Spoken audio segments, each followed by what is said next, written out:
Este es un podcast de la Facultad de Derecho de la UNAM.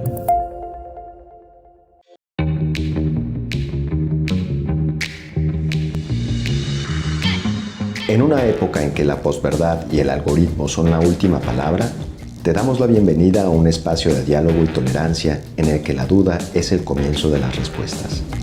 Sociedad en crisis, entre el orden y el caos, una visión multidisciplinaria del derecho para el siglo XXI, es un podcast de difusión de la Facultad de Derecho de la UNAM para personas interesadas en temas de actualidad.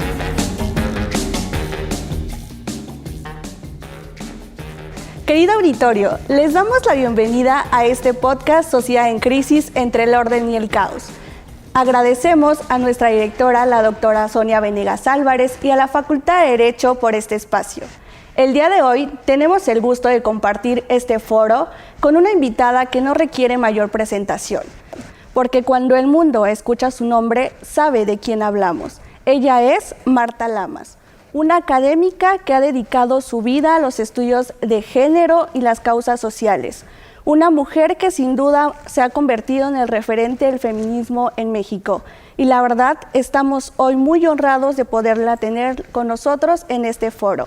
El día de hoy, en los micrófonos, nos acompaña Fátima Ballesteros y, por supuesto, nuestra querida invitada, querida doctora. Sin más, le doy la bienvenida a este podcast. Muchas gracias, Fátima. Gracias, Isabel. Me gustaría comenzar, querida doctora, con una reflexión que puede servir como guía para nuestra conversación y me permitiré leerla.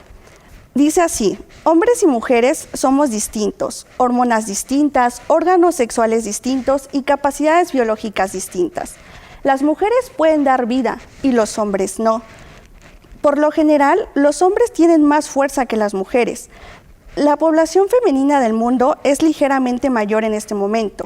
Un 52% de la población mundial son mujeres y, sin embargo, la mayoría de los cargos de poder siguen siendo ocupados por hombres. En su momento, la premio Nobel keniana Wangari Maathai lo explicó muy bien y de forma muy concisa, diciendo que entre cuanto más alto se sube, menos mujeres hay. Y creo que es cierto. Durante las recientes elecciones de Estados Unidos, no paramos de oír hablar de la ley Lilly Ledbetter, pero si vamos más allá de su bonito nombre aliterativo, lo que la ley nos estaba diciendo era esto: en Estados Unidos, un hombre y una mujer pueden realizar el mismo trabajo. Sin embargo, el hombre sigue ganando, teniendo un salario más alto que la propia mujer, porque por el solo hecho de ser un hombre. Literalmente, entonces podemos entender que los hombres siguen dominando el mundo, pero en este momento no podemos seguirlo permitiendo. Los líderes de hoy ya no son definidos por quienes tienen mayor fuerza. En este momento, las mujeres también podemos ser líderes. ¿Por qué? Porque somos capaces, somos mujeres inteligentes, innovadoras.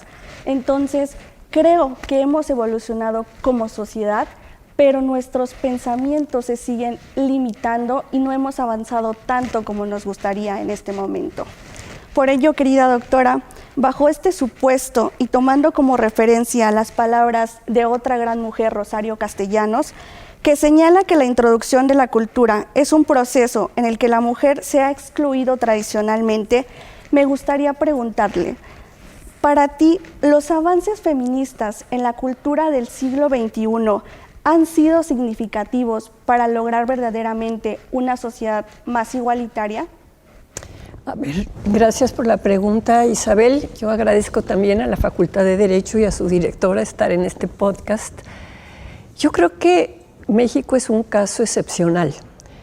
Lo dijo Jorge Cepeda Patterson: en un país de machos tenemos una presidenta mujer, ¿verdad? Eso no borra el machismo, pero sí le da un sesgo distinto a una cabeza política que ha puesto a otras mujeres en puestos importantes de la política y que está impulsando una política feminista. Son pasos. Yo soy una vieja y tengo una mirada de hace 50 y tantos años. Indudablemente veo muchísimos cambios. Y el que yo vea muchísimos cambios no me ciega a ver que todavía hay una brecha y que no podemos hacer un análisis hablando de hombres y mujeres sin insertar una perspectiva interseccional. ¿Mujeres de qué clase social? ¿De qué condición étnica? ¿En qué parte del país? ¿En una pequeña comunidad? ¿En una grande ciudad? Entonces, creo que la complejidad está principalmente en esta internalización de los mandatos de lo que debe de ser una mujer y lo que debe ser un hombre, que esa internalización se puede transformar con el conocimiento. Por eso vamos a ver que las estudiantes en la UNAM tienen ideas distintas de lo que pueden ser las jovencitas indígenas en muchas de las comunidades de nuestro país, o incluso mujeres de clase social alta, pero educadas muy tradicionalmente y sin acceso al conocimiento, ¿no? A la universidad. Yo discrepo un poco de esta idea de que todas las mujeres y todos los hombres. Creo que hay que ir matizando de qué mujeres hablamos, de qué hombres hablamos, porque creo que lo importante es lo que se tiene en la cabeza, o sea, la ideología, la perspectiva política, ¿no? Es decir, cuerpo de mujer no garantiza que haya una feminista, de la misma manera que cuerpo de hombre tampoco garantiza que no sea feminista. Hay también, de repente, hombres progresistas que son feministas. Entonces, se trata de ir complejizando de qué queremos hablar cuando hablamos de problemas tan graves como la persistencia del sexismo, que es la discriminación en función del sexo, del machismo, la misoginia y todo lo que va asociado a las violencias de género. Claro, totalmente, Marta. Y considerando, bueno, que pone sobre la mesa México, es muy importante hablar pues de la región de América Latina, una de las regiones más desiguales a nivel sociedad, a nivel económico también, y que bueno, también desde luego México pues forma parte de esta tradición social, ¿no? Pero si damos un contexto de este panorama, inclusive tenemos esta desigualdad en la garantía y en el acceso a los mismos derechos. A tu criterio, ¿cómo podríamos alcanzar un ideal que era muy bien dibujado por Rosa Luxemburgo y que me permito dar lectura? Por un mundo donde seamos socialmente iguales, humanamente diferentes y totalmente libres. Uh-huh. Bueno, gran cita la de Rosa Luxemburgo, que también sirve para normar todo, digamos, un activismo político que se da aquí en la UNAM con las compañeras de Rosa Luxemburgo. Mira, yo creo que hay dos discusiones muy importantes. Una es la discusión sobre el objetivo a lograr y otra es sobre los métodos con los cuales se logra.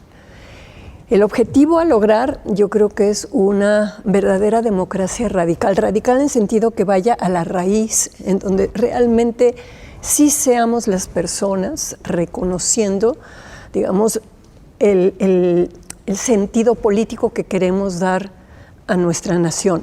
Pero ahí, digamos, el método para llegar a eso implica cosas complicadas. Y a mí me gusta recordar lo que decía Hannah Arendt, esta filósofa maravillosa, en el sentido de que a veces no basta el conocimiento si no se comprende, pues que la sociedad es una multitud con posiciones distintas y que tenemos que respetar la diversidad de posiciones. Y creo que la democracia justamente a lo que apunta es encontrar las maneras para que las distintas posturas se puedan expresar y para valorar cuando hay una postura muy mayoritaria que dice por aquí es el camino y que las otras posturas pues se disciplinen y acepten que se va a seguir ese camino porque la mayoría así lo decide. Entonces, digamos, el problema es que en muchos de los gobiernos de América Latina, tú que trajiste el tema, Fátima, de América Latina, ¿no? Los gobiernos se vuelven gobiernos autoritarios, se vuelven gobiernos, incluso tenemos dictaduras en América Latina, ¿no? Y quieren imponer su razón y su fuerza, digamos, con su fuerza. Entonces, sí, una mirada a la región, ¿no? Pues en ese sentido México está muy bien parado. México y un poquito Chile, digamos, ¿no? Colombia parecía que iba a cambiar y ahora con los últimos atentados violentos te das cuenta que todavía sigue siendo una sociedad en donde el diálogo no es el camino para resolver los conflictos, sino la violencia, ¿no? Entonces, ya aunque Petro es un hombre de izquierda, me parece que Colombia hay que contarla, digamos, de otra manera. Pero uno voltea a ver lo que está pasando en Argentina, lo que está pasando en Nicaragua, lo que está pasando en Perú y se te paran los pelos de punta. Y en ese sentido creo que estamos en un buen momento en México. La manera en que Claudia Sheinbaum llegó al poder, que fue de una manera absolutamente democrática, con una mayoría genial, y el tipo de políticas que se están planteando hacer, ¿no? Totalmente. Creo que vivimos en una sociedad demasiado compleja en la cual aún existen ciertas imposiciones por parte, sobre todo, del gobierno en turno. Eso me lleva a recordar, querida Marta, que en alguna otra charla tú mencionaste algo relacionado con el nuevo decreto de Donald Trump cuando entra al poder.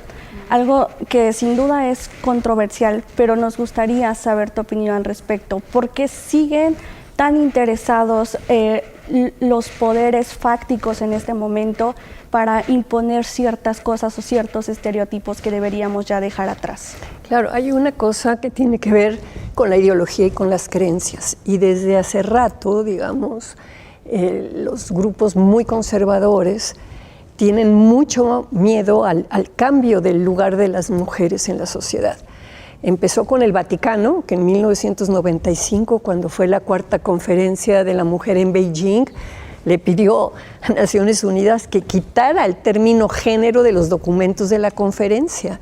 Y el Vaticano ha estado, digamos, en contra de todo lo que considera modernidad, desde los anticonceptivos, el derecho a interrumpir un embarazo no deseado, pero a los trasplantes de órganos, a la eutanasia, a muchísimas cosas, por una cuestión dogmática, ¿no? Y a esa postura que, digamos, ha tenido mucha fuerza dentro de las instituciones eclesiásticas, se han montado grupos conservadores de derecha.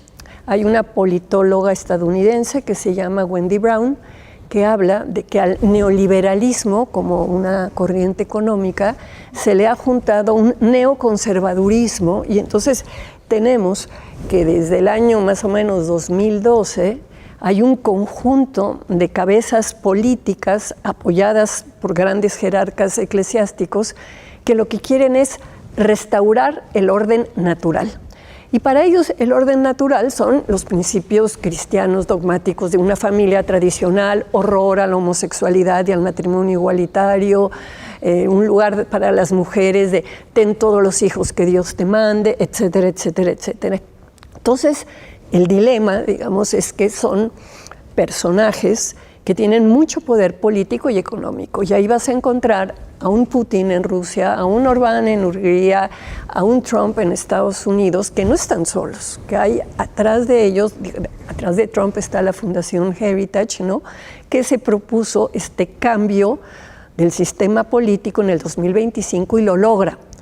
Y dentro de sus logros, digamos, ¿no?, uno de los temas que incomoda, porque no lo han podido entender, es este tema del género, ¿no? Entonces, para ellos el género es como una amenaza, hablan de ideología de género, que es un error hablar así, es un dispositivo político hablar de ideología de género, porque piensan que con la ideología de género hay una amenaza para la niñez y que van a venir maestras y maestros pedófilos que los van a pervertir y que van a abusar de ellos, y el hecho de reconocer otras formas familiares es romper la unidad de la familia, etcétera, etcétera, etcétera.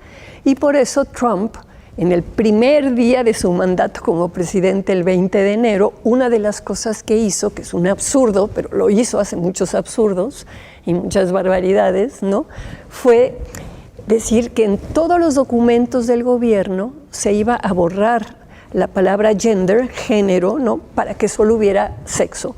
Y ahí llegamos a esta gran confusión de que no se entiende que no es un invento, sino que ha sido una categoría que se va a definir a mitad del siglo XX para hablar de procesos que no tienen que ver con el sexo de las personas, sino que tienen que ver con la, digamos, la identidad y con la forma en que se asume una identidad. Y ahí hay un debate abierto, porque evidentemente las identidades de género van a tener muchos problemas en Estados Unidos, digamos, a diferencia de México, en donde sí está entendido y aceptado esto que es género. Claro, totalmente. Y sobre todo, Marta, ahora que mencionas pues a todos estos personajes, pero también pues estos diferentes grupos sociales e inclusive de clases, pues que de una u otra forma tienen cierta influencia. Para algunas voces, tanto teóricas y prácticas, el derecho se disputa posiblemente en la interpretación de los órganos que lo aplican, ¿no? Pero también a través de las luchas sociales que hemos tenido. Hoy, por ejemplo, podemos hablar de una ley Olimpia, de una ley Alina, pero sin embargo también tenemos una línea muy delgada con lo que puede ser el punitivismo, ¿no? Con este tipo de acciones, y que también pues nos vamos al castigo de las conductas, y las conductas inclusive de lucha. ¿Para ti es suficiente y la única vía para transformar la sociedad? Para nada. O sea, yo creo que la transformación de la sociedad requiere distinto tipo de palancas. Necesitas una sociedad convencida del cambio, necesitas cambiar la narrativa y el relato de qué es lo deseable, necesitas cambiar leyes y hacer leyes nuevas, y necesitas desarrollar formas, digamos, de castigo que no sean simplemente subir las penas, sino que impliquen la posibilidad de reparar un daño, de restaurar, digamos, un error. Los seres humanos nos equivocamos. La definición de ser humano pasa porque te equivocas. Y el que te equivoques no quiere decir que ya te equivocaste, te chingaste y ahora sí te quedas allí. Hay la posibilidad de transformarse. Entonces yo creo que el tema de un feminismo, de una tendencia del feminismo que ha puesto toda su apuesta política en que haya más leyes con penas más altas para cierto tipo de delitos que cometen los hombres básicamente contra las mujeres, me parece un error. Yo creo que hay, digamos, espacios de discusión, de mediación, en donde es muy importante que la persona que cometió el delito tenga la posibilidad de reflexionar, de pedir perdón y de ver cómo repara eso que hizo, ¿no? Y no simplemente te encierro en un calabozo y te vas a fundir ahí toda la vida. Digo, no nos van a alcanzar los calabozos para la cantidad de delitos que hay, ¿no? Y además, yo pienso que el tema de la pedagogía jurídica, en el sentido de explicar, es muy, muy importante. Y irse simplemente porque ahora hay que ponerle más alto la pena de violación o de acoso, lo que sea, para mí no es una salida productiva en el sentido del tipo de sociedad que queremos construir.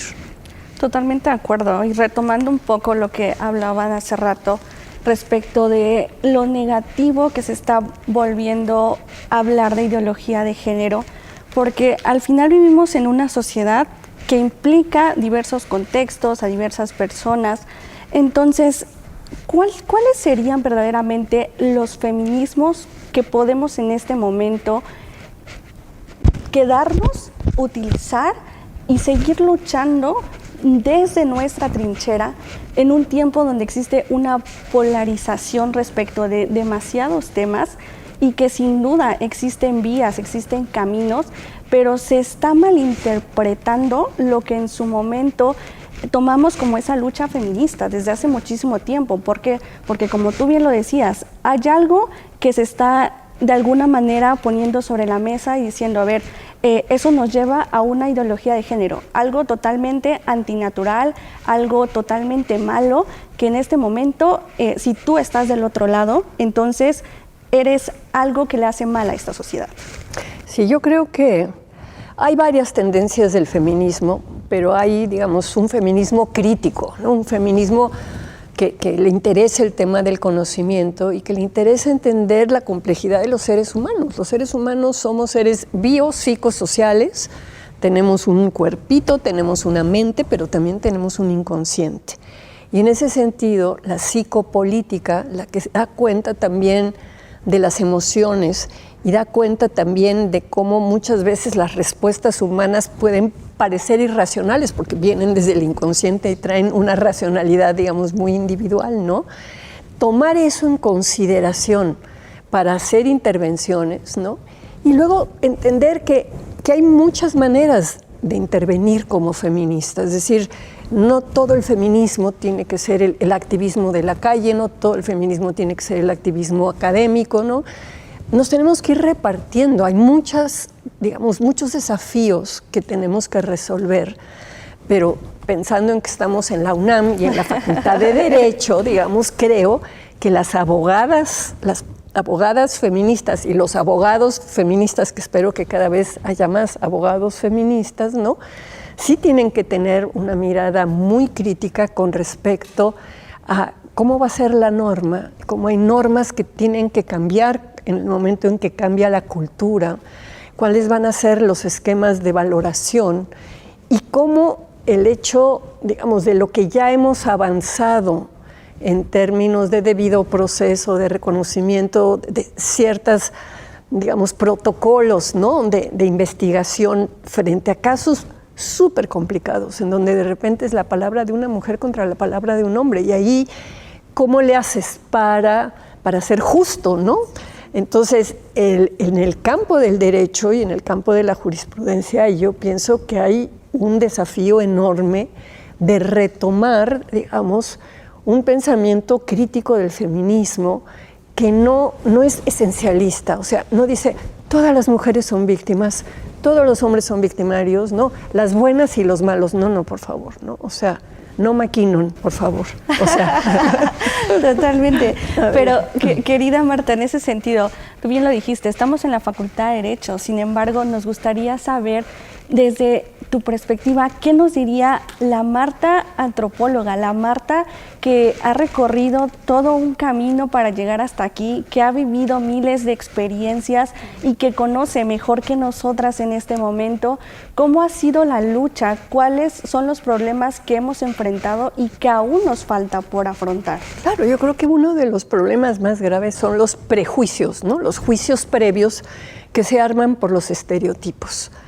Y creo en ese sentido que el conocimiento, ¿no? O sea, el conocimiento de la condición humana, el conocimiento de las leyes, el conocimiento de la dinámica política, son armas que tenemos que utilizar para ir construyendo una narrativa distinta, un relato distinto sobre qué es la opresión que en este momento se está viviendo por clase social diferenciada, por grupo étnico diferenciado, por sexo diferenciado, por identidad de género, pero que hay cosas muy comunes que tienen que ver con este momento histórico del neoliberalismo económico y del neoconservadurismo.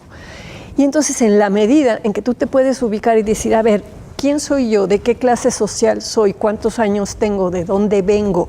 ¿Y qué es lo que me está pasando? ¿No? Es que vas a poder unirte con personas que son de otros grupos, de otras edades, pero que también ven cuál es este horizonte de lucha en que nos tenemos que articular. Yo no creo que el feminismo pueda por sí solo transformar nuestra sociedad. Tenemos que ir de la mano con otros grupos políticos que les duelen y les importan las cosas que están pasando. Y lo que es más importante es quitarse los esquemas rígidos esencialistas, porque yo creo que el punto fundamental que yo quisiera subrayar en este podcast en la Facultad de Derecho es el tema de las esencias. No hay esencias, o sea, hay un cuerpo, indudablemente, pero tener este cuerpo no te convierte en automático en cierto tipo de persona. Entonces, que la gente se guíe para agredir, para discriminar en función del aspecto del cuerpo de las personas. Entonces, que tiene la piel muy oscura, pues entonces hay racismo. Que tiene el cuerpo de mujer, pues entonces hay sexismo. Que es trans, entonces hay el tema de la identidad de género. Entonces, se están estableciendo prácticas de discriminación, de opresión, de agresión, incluso de una agresión homicida y de linchamiento, ¿no? En función del aspecto de las personas. Y eso es gravísimo. Y eso además tenemos que irlo, digamos, modificando. Se ha avanzado mucho en la legislación que tenemos, pero de todas maneras hay que ir afinando cosas, ¿no? seguimos estigmatizando, sin duda. Sin duda. Claro, y tiene que ver con los estereotipos y tiene que ver con los prejuicios, y tiene que ver con estos mandatos de qué es lo propio de los hombres y qué es lo propio de las mujeres. Yo no sé si ustedes se acuerdan, pero cuando las chicas quisieron empezar a jugar fútbol era un escándalo. Se van a masculinizar, van a dejar de ser femeninas. Qué cosa, ¿no? Es decir, sin entender que el deporte te da otro tipo, digamos, de recursos en la vida, ¿no? Aparte de la salud y el cuerpo, etcétera, ¿no? Pero yo en el libro pongo el caso de los pantalones, que a mí me encanta contarlo y lo voy a contar aquí. Pues míranos a nosotras, querida Marta. Las tres con pantalones. Pero a mí me tocó a los 16 años que no me dejaran entrar con mis papás a oír a Cuco Sánchez en el Hotel Presidente porque yo iba de pantalones. Y todavía hace 50 años había lugares en donde no estaba bien visto que las mujeres fueran con pantalones, y muchas abuelitas nos decían, ay, no, te ves mejor de vestido que de pantalones, ¿no? Y ser femenina es ir de vestido y no de pantalones. ¿Y qué pasa con los hombres? Cuando Claudia Sheinbaum dio la orden de que las niñas de primaria y de secundaria de escuelas públicas aquí en la Ciudad de México, que el uniforme era obligatorio de falda, podían ir de pantalones, un periodista le preguntó, ¿y si los niños quieren ir de falda? Y ella dijo, ay, pues adelante. Y se armó un escándalo con la Unión Nacional de Padres de Familia. Tuvo que salir el secretario de Educación Pública, que en ese momento era Moctezuma, para decir que la orden era solo que las niñas podían ir de pantalones, pero no los niños de falda. Todavía tenemos asociada la falda, digamos, a la feminidad. Y hace 2 años, no, en el 2018, en la Facultad de Derecho de la Universidad Veracruzana, un profesor de Derecho los retó, los desafió a sus alumnos a que fueran con falda, y fueron, y el periódico Universal tomó la foto. Yo aquí en el libro pongo qué día fue la foto y cómo se llama el profesor, pero digamos que fue un experimento de quienes se atrevían, llegaron, tomaron la foto, pero luego cuando se fueron a sus casas se quitaron las faldas y se volvieron a poner los pantalones, porque qué riesgo que un hombre ande de faldas en la calle, el nivel de agresión que puede recibir. Entonces, como en objetos como la ropa tenemos depositado lo simbólico. Entonces, es de nuevo regresar a que las formas de lucha, de cambiar la narrativa, tienen que abrevar también en los símbolos que tenemos en la cultura, ¿no? Por eso es tan importante tener una presidenta que va vestida muy elegante, pero siempre con algún bordado indígena, mostrando, digamos, en dónde está su posición con respecto a la cuestión indígena. Totalmente de acuerdo con ella. Sí, y sobre todo, Marta, ahora que mencionas el tema también de la parte crítica, y ya que lo mencionábamos al inicio de esta maravillosa charla, nuevamente traigo aquí sobre la mesa la democracia. Porque pareciera ser que hoy en día la democracia se ha vuelto en un discurso o en un concepto que está de moda. A mí en lo particular me gusta mucho la definición de Kelsen sobre democracia, ¿no? Aquella forma de gobierno donde los destinatarios de las normas se involucran de manera directa o indirecta en el proceso de creación de dichas normas, ¿no? Sin embargo, pareciera inclusive que ya no tiene tanto sentido, porque como cualquier moda, pues es normal que se utilice para denominar absolutamente todo. Hoy en día todo es democracia, todo puede ser equiparable a la misma. Sin embargo, ¿hay una forma o tú consideras que tenemos una vía para conseguir una sociedad igualitaria y democrática, pero de manera activa? Claro, o sea, yo creo que la democracia está por venir. Todavía seguimos en una transición democrática. Hay muchas cosas que no son democráticas que se han estado haciendo, pero implica un nivel de participación, ¿no?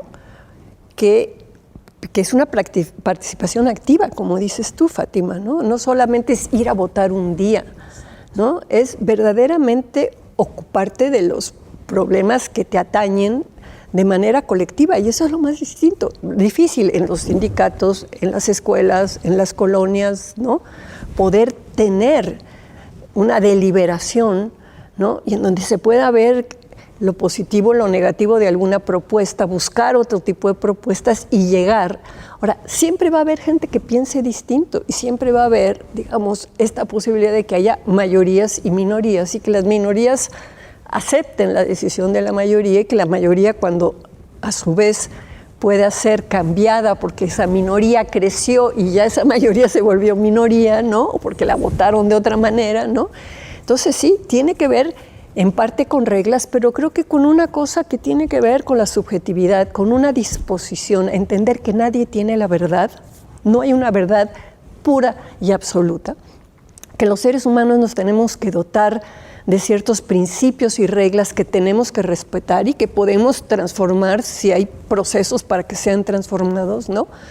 Pero si tú vas a discutir con alguien que cree que tiene la verdad revelada porque Dios se la dio, ¿no? Un sacerdote, por ejemplo, pues sí, está medio difícil convencer al sacerdote que lo que sea. Entonces los dogmas, pero también hay dogmas que no son solo los religiosos, también hay dogmas en política, ¿no?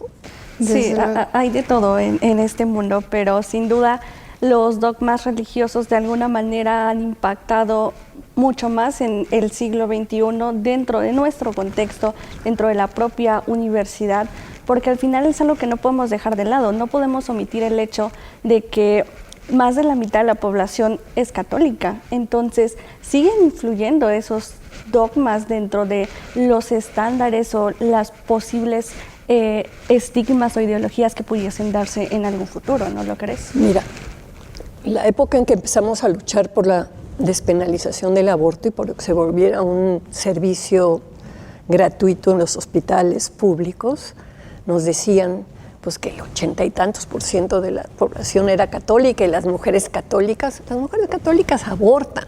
Y yo creo que es importante diferenciar en que se pueden tener creencias religiosas y tener una espiritualidad, y otra cosa entender que la institución eclesiástica está compuesta por seres humanos que pueden hacer barbaridades como hizo Marcial Maciel, ¿verdad? Los legionarios de Cristo, y que pueden tener de repente figuras interesantes, inteligentes y compasivas.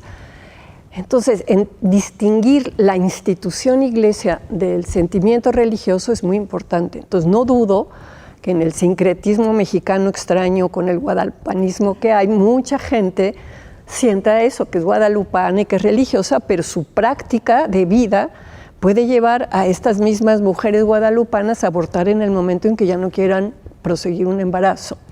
Entonces yo creo que el tema de la subjetividad de las personas, y creo que ese es un campo bien interesante para el derecho, es decir, ¿qué puede hacer el derecho? ¿Qué pueden hacer los abogados cuando se enfrentan a cuestiones que tienen que ver con la subjetividad, con las emociones? ¿Y cómo se cambia, digamos, una norma o una legislación en función de lo que expresan las personas por esas emociones? Sí, o sea, al final la sociedad cambia, no son las mismas personas las que conforman ciertos periodos de tiempo, y en eso el derecho también es dinámico, sin embargo. A mí me gustaría en este momento, doctora, traer a colación algo muy importante, que es su libro que tenemos aquí sobre la mesa, que se llama Ideología de Género, pero nos gustaría preguntarle cuál es el punto trascendental de este libro. O sea, sabemos que hay muchos, pero ¿qué es lo que usted nos diría a nosotros, estudiantes de Derecho, que debemos considerar? A ver, pásame el libro. Este libro tiene un subtítulo, Disputas políticas sobre la diferencia sexual. Yo creo que el punto de este libro es decir que la diferencia sexual es una realidad que existe anatómicamente y que además es muy disfrutable, ¿no? Tener tu cuerpito, los orgasmos, etcétera, etcétera. Lo que se construye, se simboliza arriba de ese cuerpito es lo que se llama el género. Y puede tener que ver o no con el cuerpito, tiene que ver con el inconsciente, con la mente. Entonces, los cambios que los seres humanos han hecho en los últimos movimientos sociales, el movimiento LGBTI, el movimiento trans, las feministas, para decir que los deseos de los seres humanos no tienen que estar, digamos, estructurados en función de si nacieron hembra o si nacieron macho, ¿verdad? Sino que hay una libertad de elegir otras cosas, aunque haya sido hembra, bueno, si quieres ser futbolista o si quieres ser lo que sea, ¿no?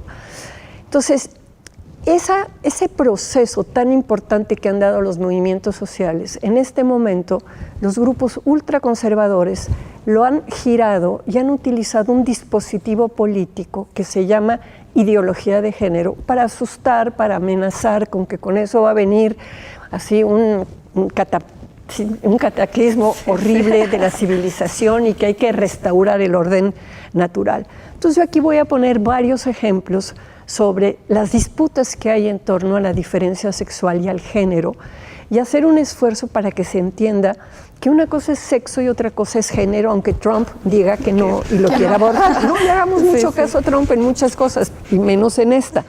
Entonces, sí, el tema del conocimiento y el tema de entender que hay un dispositivo político de la ultraderecha que se llama ideología de género y del que están hablando adentro de las iglesias, en ciertos espacios de política y de trabajo, tiene que ser algo como un foco de atención que a mí me parece importante transmitir.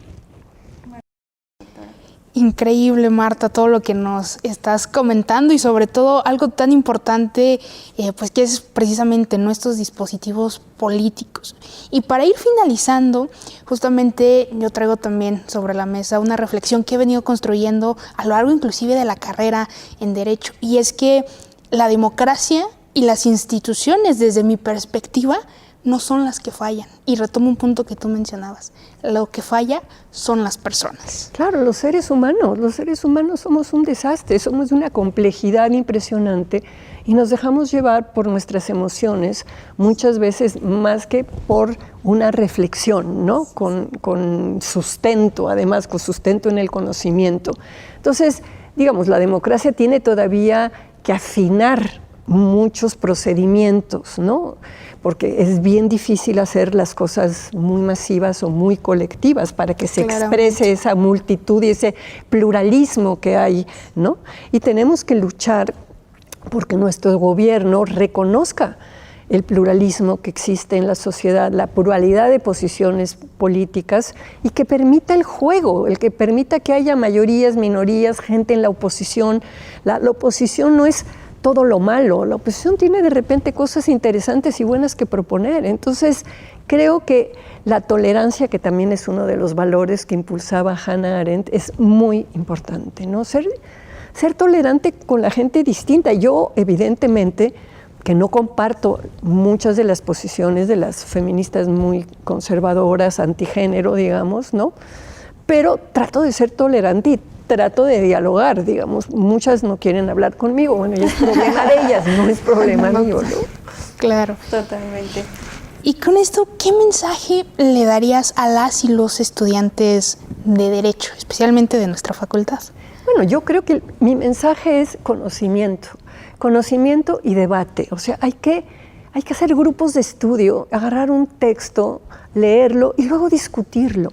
O sea, no vamos a avanzar con el TikTok, no vamos a avanzar con los videos. O sea, todavía hay que sentarse, agarrar un libro, subrayar, buscar, ¿no? Y hay libros claves que hay que leer, ¿no? Yo sí creo que hay todo un trabajo de una corriente jurídica, democrática muy interesante, ¿no? Digamos, entre las feministas la hay. Y yo creo que el hecho de, después de leerlos, juntarse para discutir eso y ver eso cómo nos llega aquí en México, cómo lo aterrizamos, ¿no?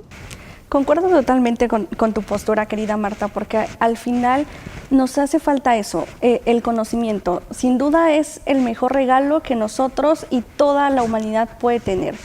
Y más estando en esta universidad tan plural, tan llena de ideas, lo que hace falta es sentarnos, construir algo, leer algo y siempre opinar desde el punto de vista crítico. y formarnos un criterio propio, no dejar solamente que alguien más imponga cuestiones, sino que es mucho de nosotros trabajar para que eso pueda consolidarse y tener un pensamiento que podamos utilizar frente a diversas circunstancias sociales. Claro, y a veces no es tanto tener un criterio propio, sino saber que entre los criterios que existen, cuál es el que me convence más y quiénes son los autores a los que yo sigo y a qué tendencia me sumo, digamos, ¿no? Totalmente. Querida Marta, para terminar nos gustaría hacerte un par de preguntas rápidas. ¿Sí? Vamos con un juego un poco alocado. La primera, ¿quién? ¿Rosario Castellanos o Virginia Woolf? No creo que tenga, a mí no me gusta elegir, cuando las dos cosas me gustan. Yo creo que Virginia Woolf. Pero si tuvieras. Virginia Woolf. Okay. Perfecto. ¿Las sufragistas o el cuento de la criada? No, las sufragistas. ¿Frida Kahlo o Leonora Carrington? Leonora Carrington. Magnífica elección, concuerdo.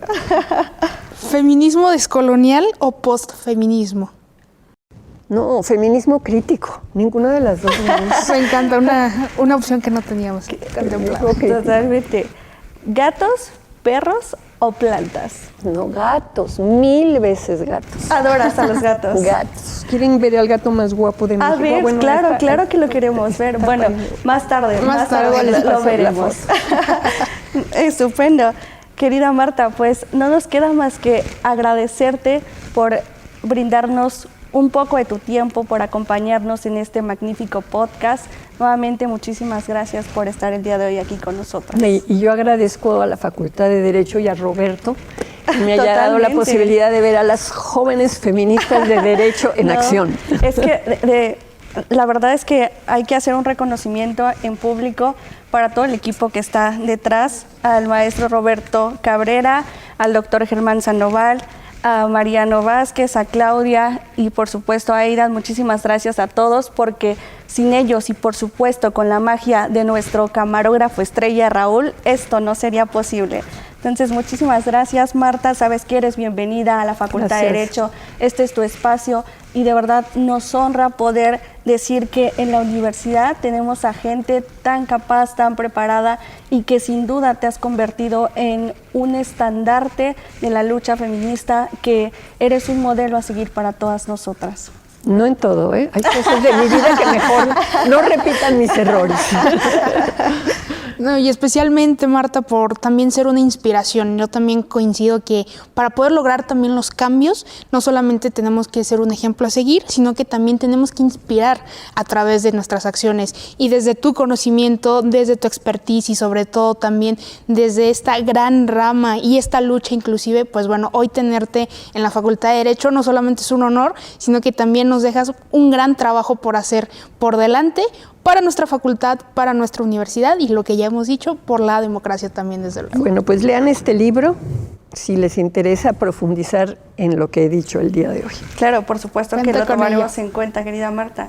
Y bueno, que sigan los pantalones de aquí hacia el futuro. Que los vemos. Se pongan las faldas, no les va a pasar nada. Nos vemos. Patas peludas las vamos a ver. Exacto. Porque toda crisis nos empuja a una nueva era, este podcast Entre el Orden y el Caos es un espacio donde el pensamiento crítico y el debate de las ideas son aliados para reflexionar y cuestionar sobre nuestros tiempos.